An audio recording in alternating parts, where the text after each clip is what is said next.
Bismillah, alhamdulillah, jika video ini muncul di berandamu, ini adalah petunjuk dari Allah kepadamu. Saudara-saudaraku yang dirahmati Allah, dalam Islam, seringkali dipahami bahwa berhubungan intim dengan seseorang yang belum dinikahi adalah perbuatan terlarang dan termasuk dalam kategori zina.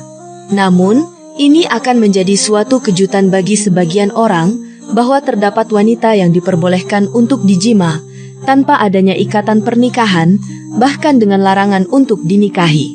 Keajaiban ini mungkin membingungkan, namun di dalamnya terdapat kedalaman tradisi dan spiritualitas Islam yang perlu kita pahami dengan seksama.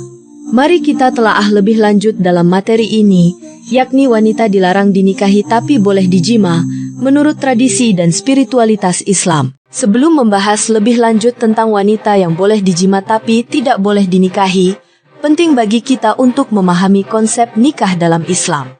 Nikah dalam ajaran Islam adalah pernikahan yang sah antara seorang pria dan seorang wanita, yang dilakukan dengan tujuan membentuk keluarga dan melaksanakan perintah Allah.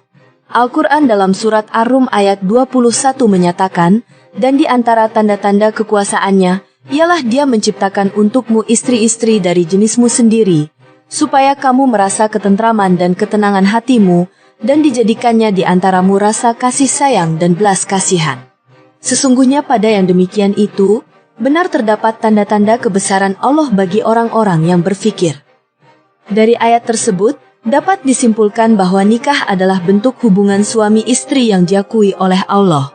Oleh karena itu, ada beberapa syarat yang harus dipenuhi agar pernikahan tersebut dianggap sah dalam pandangan agama Islam.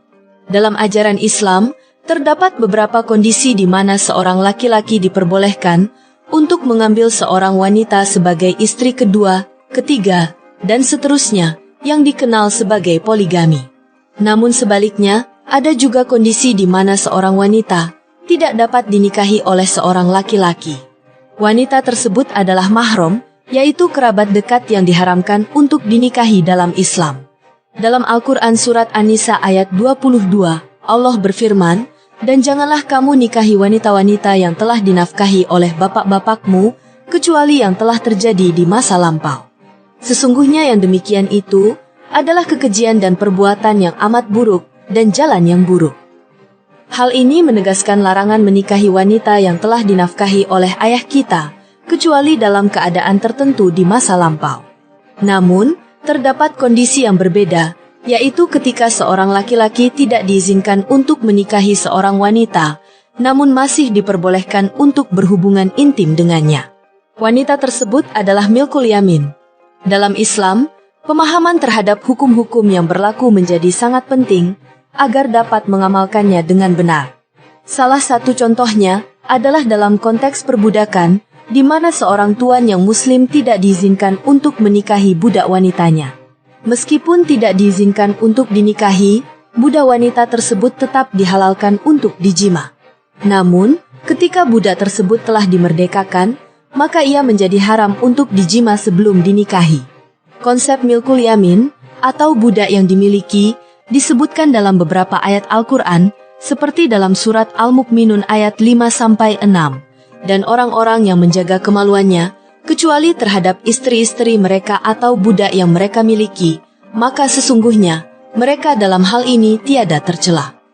Syekh As-Sadi menjelaskan, bahwa milkul yamin merujuk kepada budak perempuan yang dimiliki oleh seseorang. Dalam kitab Al-Muhadzab karya Imam Abu Ishaq Syairozi, yang kemudian dijabarkan oleh Imam An-Nawawi dalam kitab Al-Majmu' Syarah Muhadzab, dijelaskan bahwa seorang tuan yang memiliki budak wanita tidak diperbolehkan menikahinya, namun diperbolehkan untuk melakukan hubungan intim. Meskipun pandangan ini mungkin terdengar aneh, karena hubungan intim dianggap halal sedangkan pernikahan dianggap haram, namun ada juga pandangan lain yang menyatakan, seperti pendapat Imam Syafi'i, bahwa jika seorang tuan menikahi budak wanitanya, pernikahan tersebut tidak sah dan harus dibatalkan, karena pernikahan harus memenuhi hak-hak wajib seorang wanita, terutama jika wanita tersebut masih dalam status budak. Kemudian dalam kitab I'anatut Thalibin dinyatakan bahwa seorang budak wanita tidak boleh dinikahi, karena statusnya sebagai budak yang akan mencegah hak-haknya untuk diperoleh. Dalam Islam, Pernikahan diwajibkan bagi setiap orang yang mampu dan telah mencapai usia yang tepat. Namun dalam situasi tertentu, seperti pada kasus seorang budak wanita, mungkin tidak bisa memenuhi hak-hak wajib bagi seorang wanita. Untuk memperoleh hak-hak tersebut, budak wanita harus dimerdekakan terlebih dahulu. Pandangan ini dapat berbeda-beda, tergantung pada masing-masing mazhab dan konteks budaya. Jika seorang budak wanita dinikahi, maka ia akan memiliki status sebagai istri. Namun jika tidak dinikahi, ia hanya menjadi milik tuannya dan dianggap sebagai budak.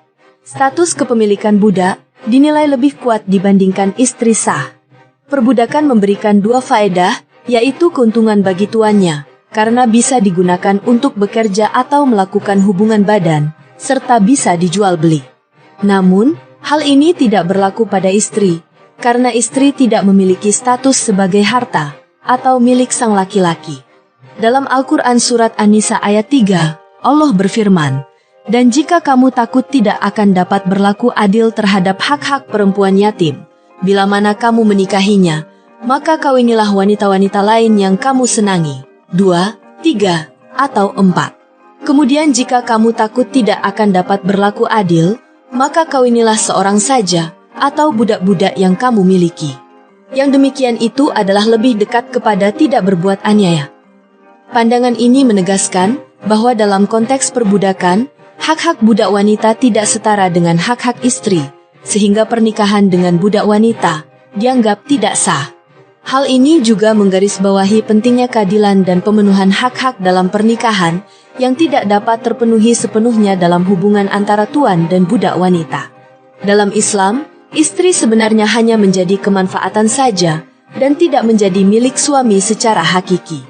Meskipun istilah suami istri dalam bahasa memiliki arti saling memiliki, namun secara hakikat, suami dan istri hanya dapat saling memanfaatkan satu sama lain.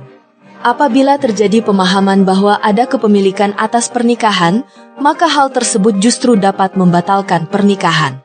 Istri masih menjadi milik orang tuanya, sehingga suami tidak diperbolehkan untuk menjualnya kepada orang lain.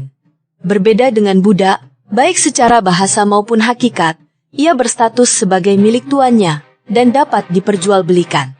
Jika seorang laki-laki menikahi budak perempuan yang dimilikinya, maka pernikahan tersebut tidak sah, karena statusnya sebagai budak mencegah hak-haknya dalam pernikahan. Namun, jika sang laki-laki telah memerdekakan budak perempuan tersebut, barulah kemudian boleh menikahinya, dan ia akan mendapatkan pahala yang berlipat ganda. Dalam Islam, penting untuk memahami bahwa pernikahan adalah ikatan yang mengharuskan adanya keseimbangan dan saling menghormati antara suami dan istri, bukan bentuk kepemilikan.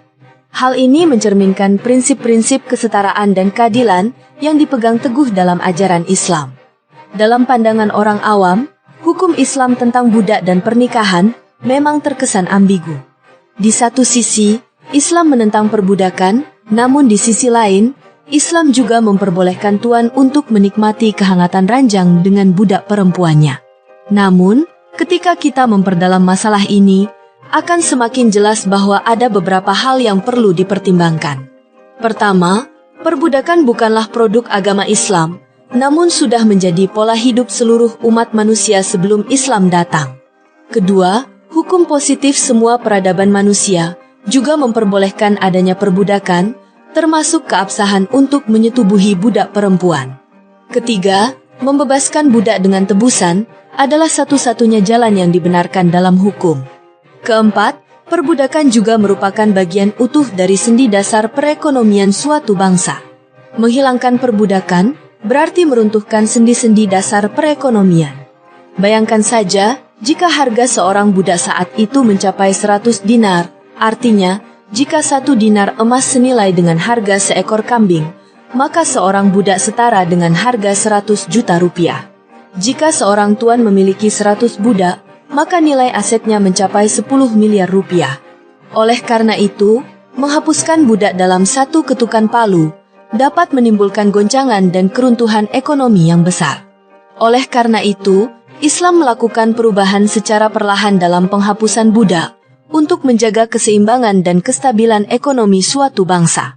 Oleh karena itu, meskipun terdapat perbedaan pandangan, Semua hal ini harus dipertimbangkan dengan matang dalam memahami pandangan Islam mengenai budak dan pernikahan.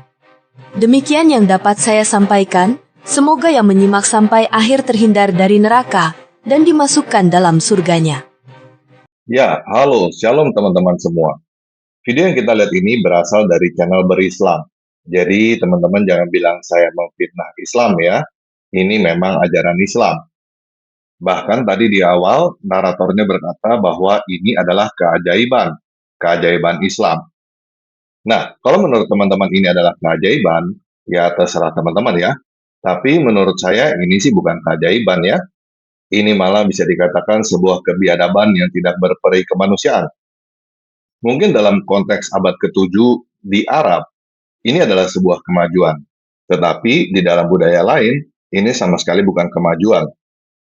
Tadi narator ini mengatakan bahwa perbudakan bukan produk Islam.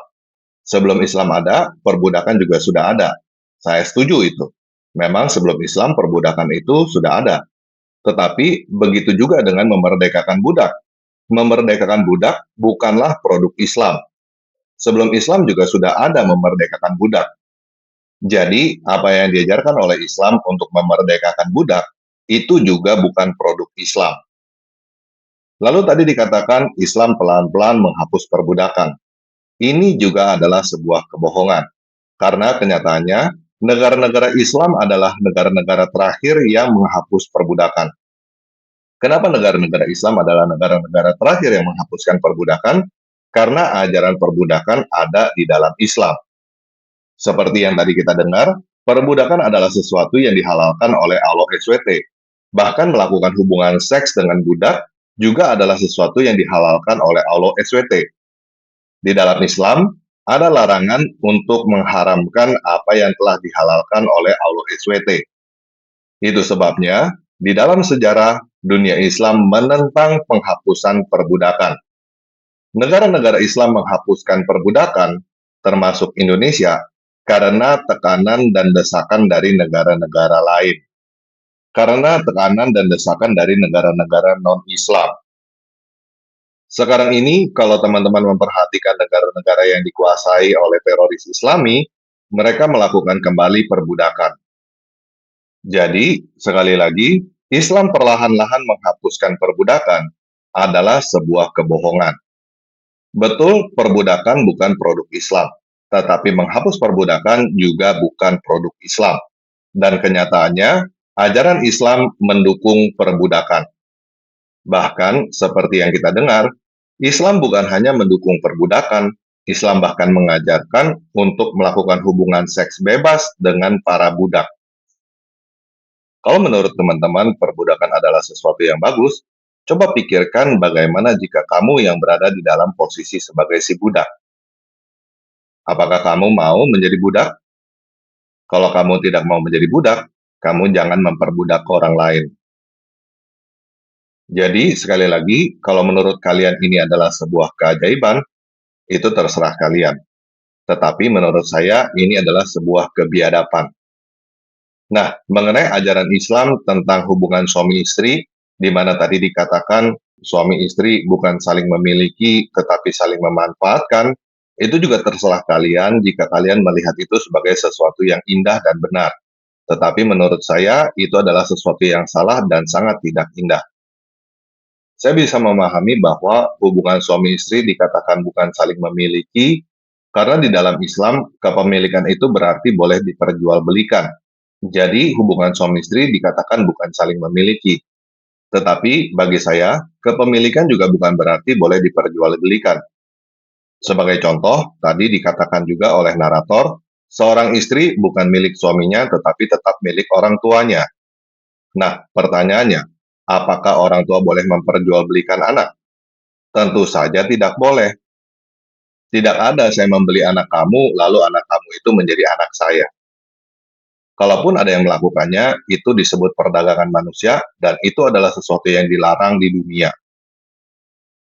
Jadi, sekali lagi, menurut saya, ajaran Islam ini mungkin cocok untuk orang-orang Arab pada abad ke-7.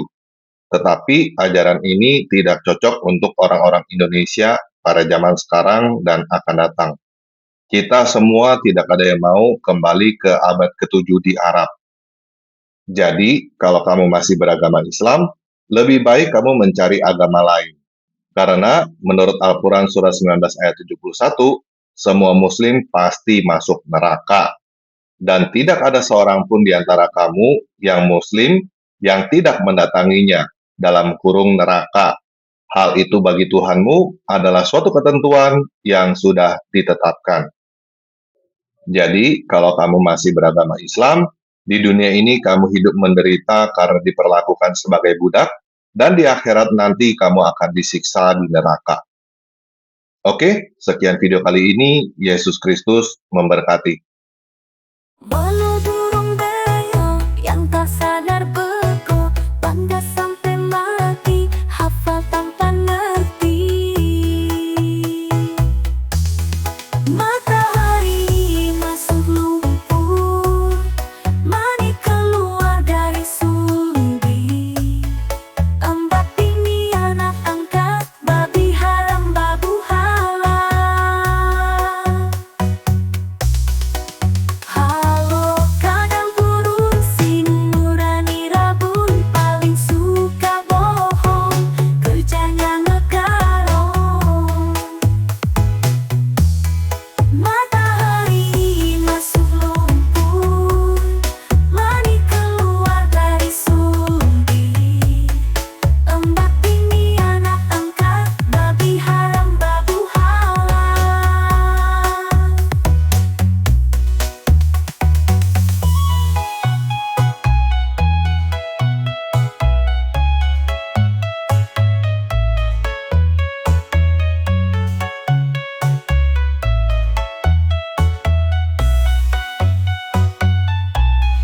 Halo kambing bondok, suka pamer jenggot, isi otak cabut, bocil pun digaul.